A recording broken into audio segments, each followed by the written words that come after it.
कुछ दिनों के बाद ये सरपुरुष यानी ज्योति निरंजन कहो, इसे काल कहो, काल आगे जाके ही बनेगा। तो इस सरपुरुष ने सोचा हम तीन तो एक द्वीप में और अन्य हमारे भाई एक एक द्वीप में। उसके बाद परमात्मा ने क्या किया, हम सबकी उत्पत्ति कर दी। जितने आज हम यहाँ कीड़ी कुंजर हाथी मनुष्य राजा देव देवता जो भी हैं सभी की उत्पत्ति करके और सतलोक में सबको अलग अलग स्थान द्वीप दे दिए थे कि तुम रहो ठाठ से। तो इसको ये चिंता होगी, दुख हुआ, ईर्षा हुई कि हम तो तीनों एक लोक में, सारे सब अब अपने अलग अलग स्वतंत्र रह रहे हैं। तो इसने तप करना शुरू किया। 70 युग जब तप किया, प्रभु ने पूछा तू क्या चाहता है, परमेश्वर ने पूछा तू क्या चाहता है। इसने कहा कि हे पिता, हे परम पिता, मेरे लिए स्थान कम है, मुझे अलग से कोई स्थान दे दो। तो परमेश्वर ने इसको 21 ब्रह्मांड दे दिए। जैसे कोई धनी पिता अपने पुत्र को 21 प्लाट दे दे, अगले 21 प्लाट। वहां ये गया, रहने लगा। इसने देखा लेकिन वह खाली पड़ा था, इसने सोचा कुछ कंस्ट्रक्शन हो। इसने 70 युग तब फिर किया। हम कैसे फंसे यहाँ पर, इस काल के साथ कैसे आ गए यहाँ इतने गंदे लोक में। हमने वहाँ पर गलती की थी।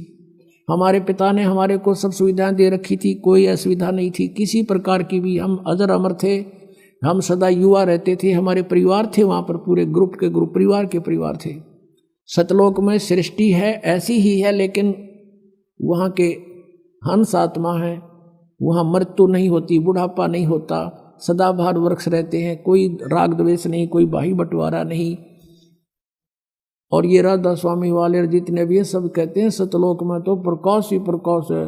वहाँ आत्मा परमात्मा में ऐसे मिल जाती है जैसे बूंद समुद्र में। अरे कोई डूब का मरना है वहाँ पर, ढूंढ रहे हैं भगवान को, परमात्मा को तलाश करें, उसके दर्शन करेंगे, बैठेंगे, बतलावाएंगे, अपना दुख रोवाएंगे, हैं देख देख कर खुश होवाएंगे। इनको भगवान निराकार है, प्रकाश ही प्रकाश है, और आत्मा उसमें ऐसे मिल जाती है जैसे बूंद समुद्र में।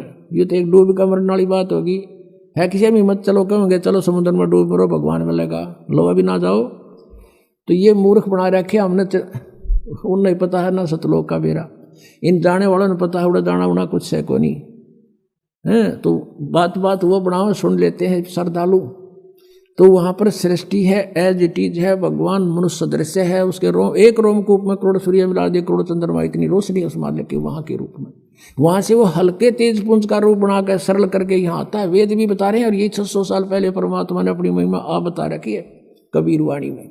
तो वहाँ से वो परमात्मा ने आके खुद बता। तो हम अपने भगवान को छोड़ के, जिसने हमारे को सारा सुख दे रखा था, हम इस पर आसक्त हो गए। यूँ खड़ा होगा तब कर रहा था, और देखो देखो हो इतने वर्ष खड़ा रहा, हो बड़ा कमाल कर दिया।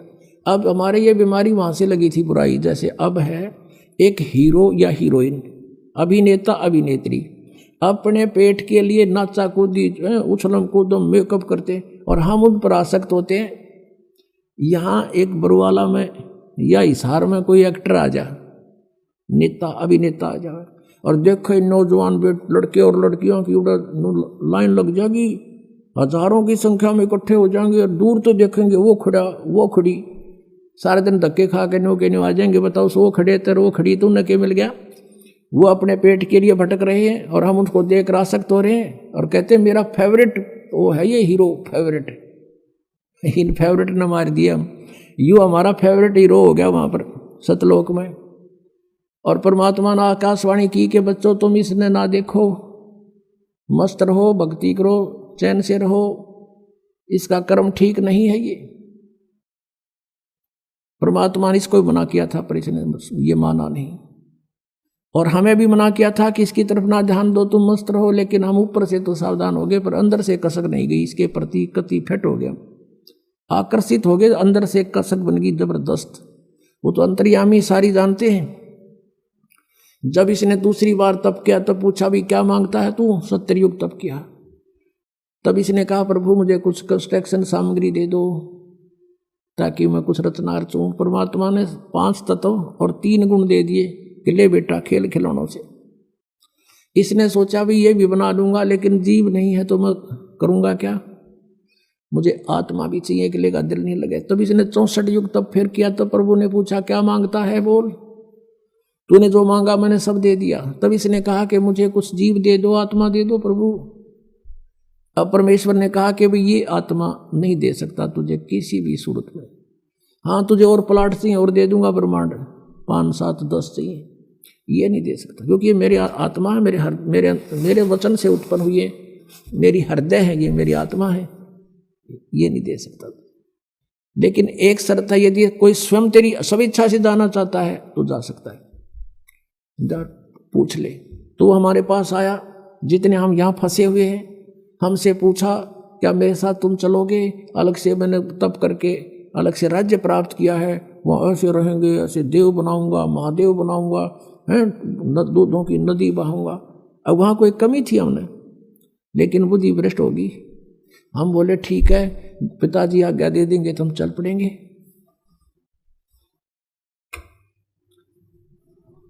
अब उसने परमेश्वर कबीर देव से कहा काल ने कि पिताजी कुछ आत्माएं मेरे साथ जाने को एग्री हैं।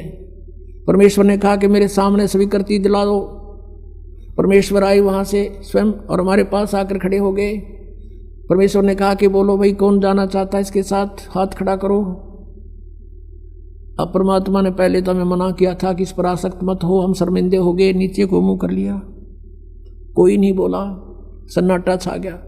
तो परमेश्वर ने कहा कि रे तो आप तो कह रहे, तू तो कह रहा था ये बहुत कुछ मेरे साथ जाने वाले हैं, ये तो कोई बोलता ही नहीं, झूठ बोलता था तू। इतने में एक आत्मा ने सोचा कहीं बात ना बिगड़ जाए, हिम्मत सी करके खड़ा हो गया। खड़ा होकर कहा कि प्रभु मैं जाना चाहता हूं इसके साथ। अब पीछे से फिर हमने सोचे कि ये अकेला लूट जा लूट, फिर तो हम देखा जैसे बच्चे स्कूल में एक हाथ खड़ा कर लिया, सारे कर लिया, अरे नो नो नो, तो हम सब खड़े हो गए और दोनों हाथ कर दिए, हम भी जाना चाहते, हम भी जाना चाहते। परमेश्वर ने कहा भाई ठीक है, मैंने इनके नंबर नोट कर दिए इन आत्माओं के, किस किस ने स्वीकृति दी है, और आप अपने लोक में जा। इनको मैं विधि से भेजूंगा, एज इट इज नहीं भेज सकता। तो क्या किया परमात्मा ने, हमें बीज रूप बनाया सूक्ष्म, और जिसने सबसे पहले काल के साथ आने की स्वीकृति दी थी उसको एक लड़की का रूप बना दिया, युवा लड़की, युवती, खूबसूरत लड़की बना दिया, जो आगे चल के दुर्गा कल आई। और उसके अंदर हम सब आत्माओं को फीड कर दिया अपने वचन से, और उससे कहा कि बेटी मैंने तुझे सब शक्ति दे दी है, परमेश्वर कबीर देव जी ने कहा। और जितने जीव ये ब्रह्म कहे, सरपुरुष कहे, उतने तो उत्पन्न कर देना, तेरे वचन में शक्ति दे दी, तू वचन से भी उत्पन्न कर सकती है। अपने पुत्र सहजदास से कहा कि पुत्र जा अपनी बहन को ज्योत निरंजन के पास छोड़ के आ, सरपुरुष के पास। उसके ब्रह्मांड, ये सभी ब्रह्मांड वहीं थे सतलोक के अंदर, ये वहां खड़ा था। सहजदास उस लड़की को लेकर गया, प्रकृति को, दुर्गा को, और वहां जाकर कहा कि ले पिताजी का आदेश है, ज्योत निरंजन जितनी भी आत्माओं ने तेरे साथ आने की स्वीकृति दी थी उन सबको इसके अंदर फीड कर दिया, भगवान ने भर दिया, और इसको वचन शक्ति दे दी है, जितने जीव तू कहेगा ये वचन से बना दिया करेगी। और ऐसा कहकर सहजदास वापस आ गया। अब ज्योत निरंजन ने देखा, इस ब्रह्म ने, सरपुरुष ने, युवा लड़की, अपनी आत्माओं, ये यहाँ बलात्कार और ये बकवादें जो हैं ये हमारे अंदर, इस मन वहीं से घर कर गई थी। इस काल में ये मन रूप में सबके अंदर विद्यमान हो गया, इसने ऐसा एलिमेंट छोड़ दिया हमारे अंदर, इसके अंदर ये दोष आ गया। एकांत में अकेली युवती को देखकर इसने उसके साथ जुल्म करना चाहा।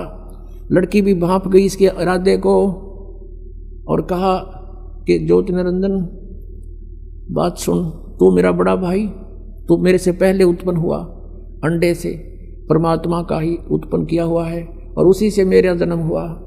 तू मेरा बड़ा भाई, मैं तेरी छोटी बहन, बहन भाई का यो क्रम अच्छा नहीं होता, तू जुल्म ना करे। पिताजी ने मुझे शब्द शक्ति दे रखी है, वचन शक्ति, जितने जीव कहेगा मैं बना दूंगा। इसने एक नहीं सुनी, हद से आगे बढ़ गया।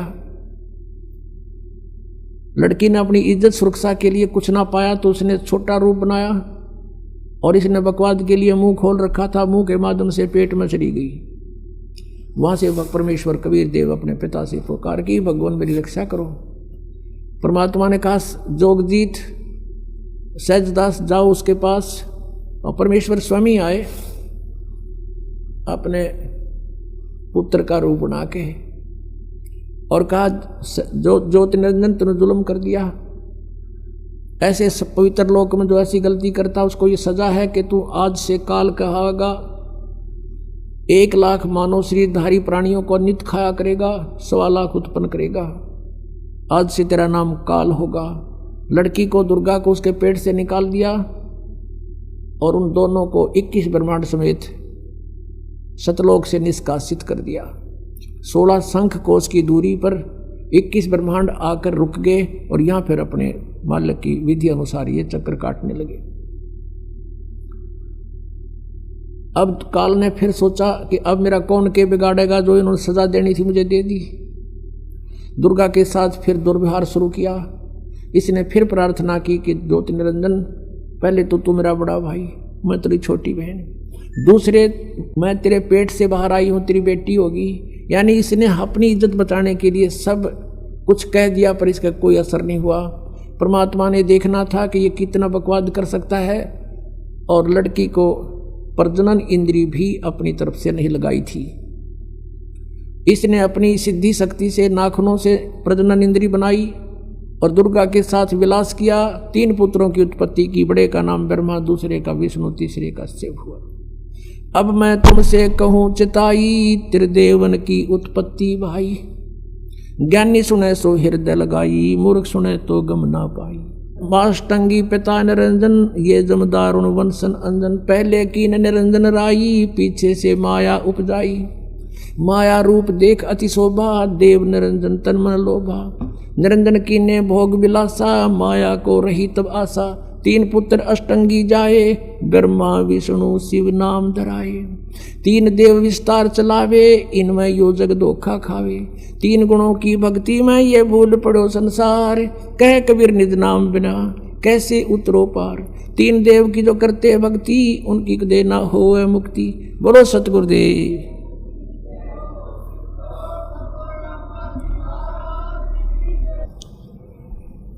परम पिता परमात्मा पूर्ण ब्रह्म सर्वश्रेष्ठी रचनहार कबीर देव कबीर साहिब, ये हम सभी आत्माओं के पिता हैं, हमारे जनक हैं, ये हमारे हितैषी हैं, हमदर्द हैं।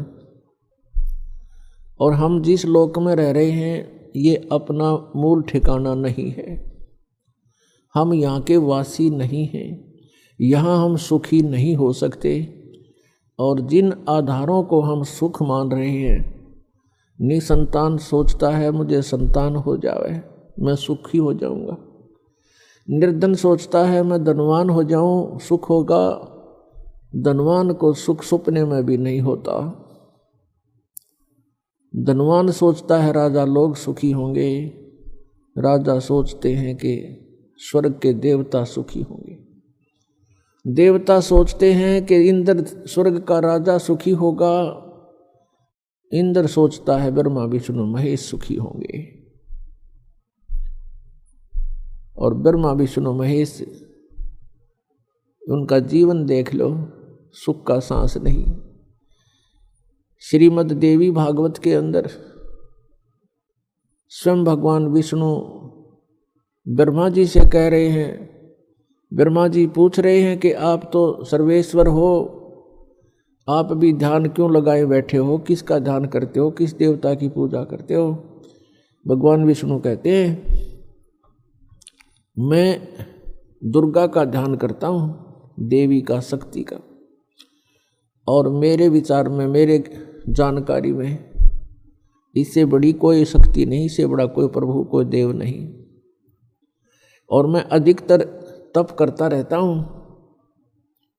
तप करने से फुर्सत मिलती है तो मैं फिर ज़्यादातर राक्षसों को मारने के लिए युद्ध करता रहता हूँ।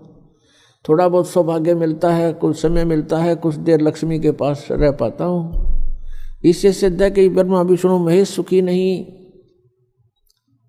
तो पुण्यात्माओं, आप यहाँ सुख की चाह करते हो, ये भूल पड़ी है आपके। परमात्मा कहते हैं तन दर सुखिया कोई न देखा, जो देखा सो दुखिया हो। उदय अस्त की बात करते हैं, मन सबका किया विवेक का हो, सबका किया विवेक का हो। तन दर सुखिया कोई न देखा, जो देखा सो दुखिया हो। उदय अस्त की बात करते हैं, मन सबका किया विवेक का हो, सबका किया विवेक का हो। भाई घाटे बाधे सब जग दुखिया, के गृहस्थी बैरागी हो। घाटे बाधे सब जग दुखिया, के गृहस्थी बैरागी हो। सुख देव ने दुख के डर से, गर्भ में माया त्यागी हो, गर्भ में माया त्यागी हो। तंदर सुखिया कोई न देखा, जो देखा सो दुखिया हो। उदय अस्त की बात करते हैं, मन सबका किया विवेक का हो, सबका किया विवेक का हो। भाई जंगम दुखिया योगी दुखिया, तपस्वी को दुख दूना हो। जंगम दुखिया जोगी दुखिया, तपस्वी को दुख दूना हो। आशा तृष्णा सब में व्यापे, कोई मैल ना सुना हो। तंदर सुखिया कोई न देखा, जो देखा सो दुखिया हो। उदय अस्त की बात करते हैं, मन सबका किया विवेक का हो, सबका किया विवेक का हो। भाई साच कहूँ तो जग ना माने, पर झूठ कही ना जाई हो। साच कहूँ तो जग ना माने, पर झूठ कही ना जाई हो। ये ब्रह्मा विष्णु शिव जी दुखिया, जिन ये राह चलाई हो, जिन ये राह चलाई हो। तन दर सुखिया कोई न देखा, जो देखा सो दुखिया हो। उदय अस्त की बात करते हैं, मन सबका किया विवेक का हो, सबका किया विवेक का हो। सूरपति दुखिया भूपति दुखिया, रंक दुखी बपरीती हो। सूरपति दुखिया भूपति दुखिया, रंक दुखी बपरीती हो। कहे कबीर और सब दुखिया, एक संत सुखी मन जीती हो, एक संत सुखी मन जीती हो। तंदर सुखिया कोई न देखा, जो देखा सो दुखिया हो। उदय अस्त की बात करते हैं, मन सबका किया विवेक का हो, सबका किया विवेक का हो। सूरपति दुखिया भूपति दुखिया, रंक दुखी बपरीती हो। सूरपति दुखिया भूपति दुखिया, रंक दुखी बपरीती हो।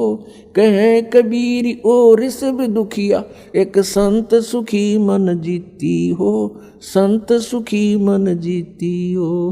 तंदर सुखिया कोई न देखा, जो देखा सो दुखिया हो।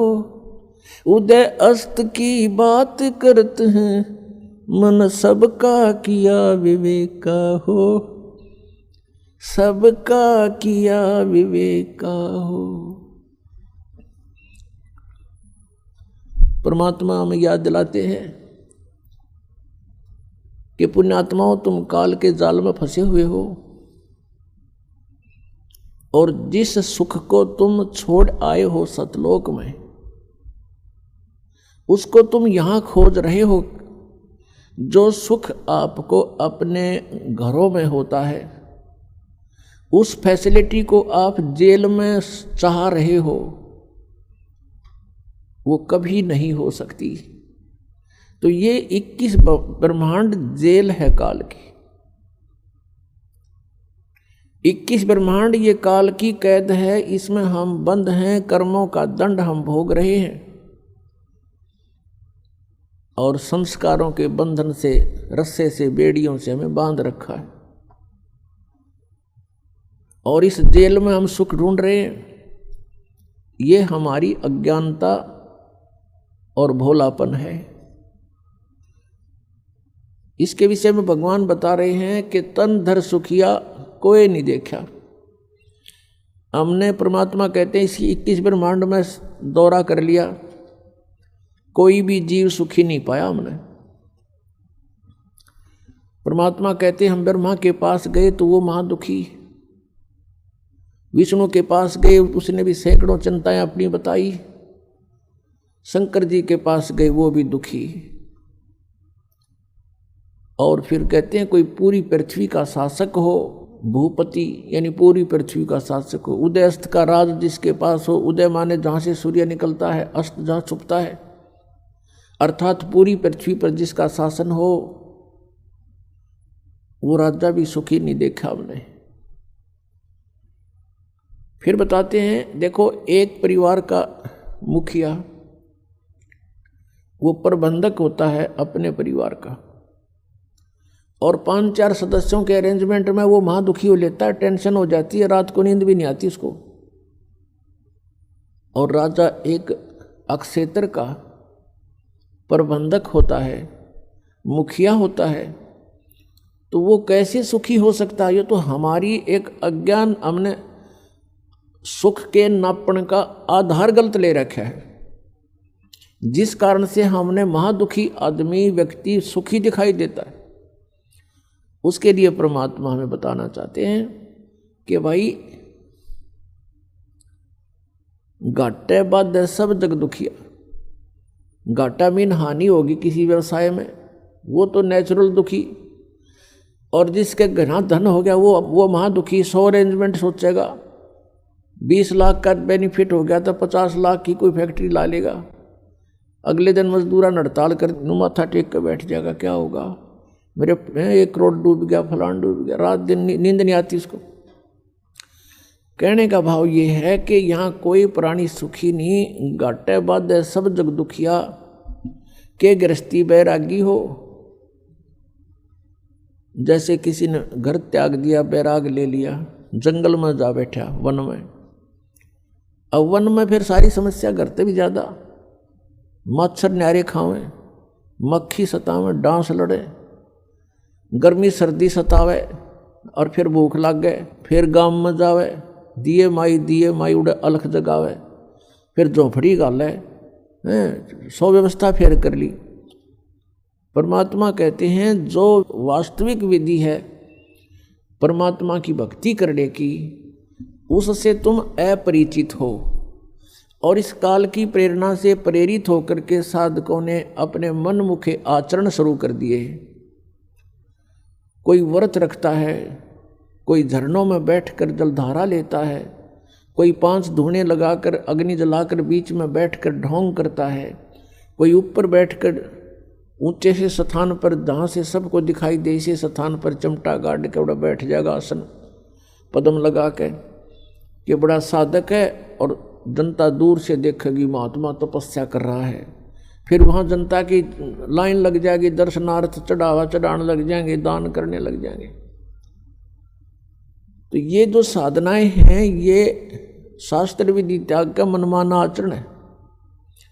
श्रीमद् भगवत गीता अध्याय नंबर 16 के श्लोक नंबर 23-24 में निर्णय दे दिया कि शास्त्र विधि को त्याग कर जो मनमाना आचरण करते हैं उनकी न तो गति होती है, गति मीन मोक्ष, और न उनको कोई सुख होता है, और न ही कोई सिद्धि प्राप्त होती है, अर्थात व्यर्थ, यूजलेस।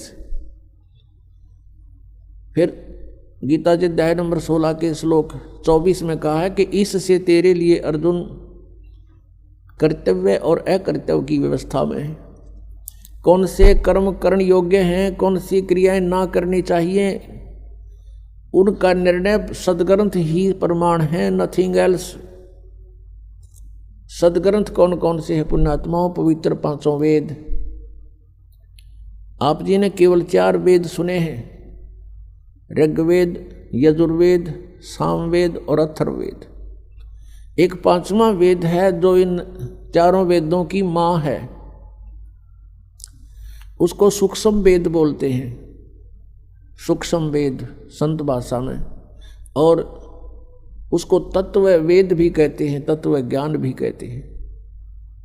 उसको सच्चिदानंद घन ब्रह्म की वाणी भी कहते हैं। जैसे श्रीमद् भगवद गीता अध्याय नंबर 4 के श्लोक नंबर 32 में कहा है कि अर्जुन, जिन यज्ञों की, यज्ञ का अर्थ होता धार्मिक अनुष्ठान साधनाएं, जिन यज्ञों का धार्मिक अनुष्ठानों की जानकारी विवरण चौथे अध्याय के 25 से लेकर 30 तक दिया है। इनमें कोई तो देवताओं की पूजा करते हैं और कोई केवल योग अभ्यास करते हैं, आसन करते हैं, और कोई प्राणायाम जैसे श्वास बाहर जाता है उस पर ध्यान रखे, अंदर जाता है उस पर ध्यान रखे, बस कोई जाप नहीं करना। इसको पान अपान की क्रिया बोलते हैं। और कुछ प्राणायाम करके अपना श्वास सूक्ष्म करके ध्यान लगाने का चेष्टा करते हैं, कुछ स्वाध्याय करते हैं, कुछ तीक्ष्ण अहिंसावादी व्रत रखते हैं, जैसे मुंह पर पट्टी बांध ली, नंगे पैरों घूमना, झाड़ू सी लेकर, कुछ ऐसी साधनाएं करते हैं, कुछ स्वाध्याय ही करते हैं, नित्य कोई पाठ कर लिया किसी भी धर्म ग्रंथ का। तो परमात्मा कहते हैं कि ये जो साधनाएं हैं, सभी साधक अपनी साधनाओं को पाप नाशक जानते हैं। वो ये सोच रहे हैं हम जो साधना कर रहे हैं ये हमारा पाप नाश करेंगी, पाप नाश होने से ही परमात्मा मिलेगा। फिर बताया चौथे अध्याय के 32वें श्लोक में गीता जी में कि इस प्रकार की धार्मिक अनुष्ठानों की जानकारी विस्तार के साथ ब्रह्मणे मुखे यानी सच्चिदानंद घन ब्रह्म की वाणी में, यहाँ चौथे अध्याय के 32वें श्लोक में अनुवादकर्ताओं ने अनर्थ किया है, शब्दों के अर्थ ठीक नहीं किए। ब्रह्मणे मुखे का अर्थ इन्होंने किया है वेद की वाणी। ब्रह्म का अर्थ वेद नहीं होता, ब्रह्म का अर्थ प्रभु होता है, परमात्मा होता है। और ब्रह्मणे का अर्थ होता है बड़ा भगवान यानी सच्चिदानंद घन ब्रह्म। जैसे वेद तो विधान है प्रभु का और ब्रह्म परमात्मा है। यदि कोई राजा का अर्थ संविधान करता है किसी प्रकरण के अंदर तो उसको ज्ञान नहीं है, वो मूर्ख है बिल्कुल। राजा तो एक प्रबंधक है, मैनेजमेंट करने वाला है, कंट्रोलर है। उस वेद संविधान उसका कानून है, उसमें कानून लिखा, कोई ऐसी गलती करेगा तो ऐसी सजा होगी, ऐसी करेगा तो ऐसी सजा होगी। ऐसे ही ब्रह्म तो प्रभु है और वेद उसका विधान है। तो यहाँ इन्होंने अर्थ गलत कर दिए। ब्रह्मणे मुखे का अर्थ है सच्चिदानंद घन ब्रह्म की वाणी। मुखे माने उसके मुख से बोले गए वचन, उस कबीर वाणी में, उस सूक्ष्म वेद में बहुत विस्तार के साथ लिखे हैं।